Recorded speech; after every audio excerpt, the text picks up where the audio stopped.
أعوذ بالله من الشيطان الرجيم. بسم الله الرحمن الرحيم. اور تمہارا معبود ایک ہی معبود ہے،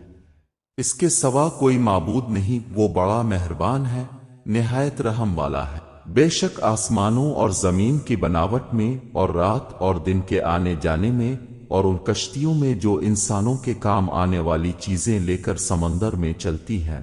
اور اس پانی میں جس کو اللہ نے آسمان سے اتارا، پھر اس سے مردہ زمین کو زندگی بخشی، اور اس نے زمین میں سب قسم کے جانور پھیلا دیے، اور ہواؤں کی گردش میں اور بادلوں میں جو آسمان اور زمین کے درمیان حکم کے تابع ہیں، ان لوگوں کے لیے نشانیاں ہیں جو عقل سے کام لیتے ہیں، اور کچھ لوگ ایسے ہیں جو اللہ کے سوا دوسروں کو اس کا برابر ٹھہراتے ہیں، ان سے ایسی محبت رکھتے ہیں جیسی محبت اللہ سے رکھنا چاہیے،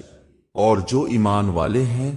وہ سب سے زیادہ اللہ سے محبت رکھنے والے ہیں۔ اور اگر یہ ظالم اس وقت کو دیکھ لیں جبکہ وہ عذاب سے دو چار ہوں گے کہ زور سارا کا سارا اللہ کا ہے، اور اللہ بڑا سخت عذاب دینے والا ہے، جبکہ وہ لوگ جن کے کہنے پر دوسرے چلتے تھے ان لوگوں سے الگ ہو جائیں گے جو ان کے کہنے پر چلتے تھے۔ عذاب ان کے سامنے ہوگا اور ان کے سب طرف کے رشتے بالکل ٹوٹ چکے ہوں گے۔ وہ لوگ جو پیچھے چلے تھے کہیں گے کاش ہم کو دنیا کی طرف لوٹنا مل جاتا تو ہم بھی ان سے الگ ہو جاتے جیسے یہ ہم سے الگ ہو گئے۔ اس طرح اللہ ان کے اعمال کو انہیں حسرت بنا کر دکھائے گا اور وہ آگ سے نکل نہ سکیں گے۔ لوگوں، زمین کی چیزوں میں سے حلال اور پاکیزہ چیزیں کھاؤ اور شیطان کے قدموں پر مت چلو،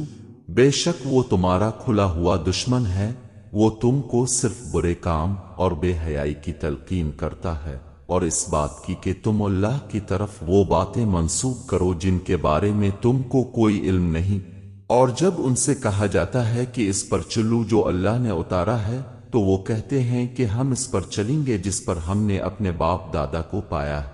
کیا اس صورت میں بھی کہ ان کے باپ دادا نہ عقل رکھتے ہوں اور نہ سیدھی راہ جانتے ہوں؟ اور ان منکروں کی مثال ایسی ہے جیسے کوئی شخص ایسے جانور کے پیچھے چلوا رہا ہو جو بلانے اور پکارنے کے سوا اور کچھ نہیں سنتا۔ یہ بہرے ہیں، گونگے ہیں، اندھے ہیں،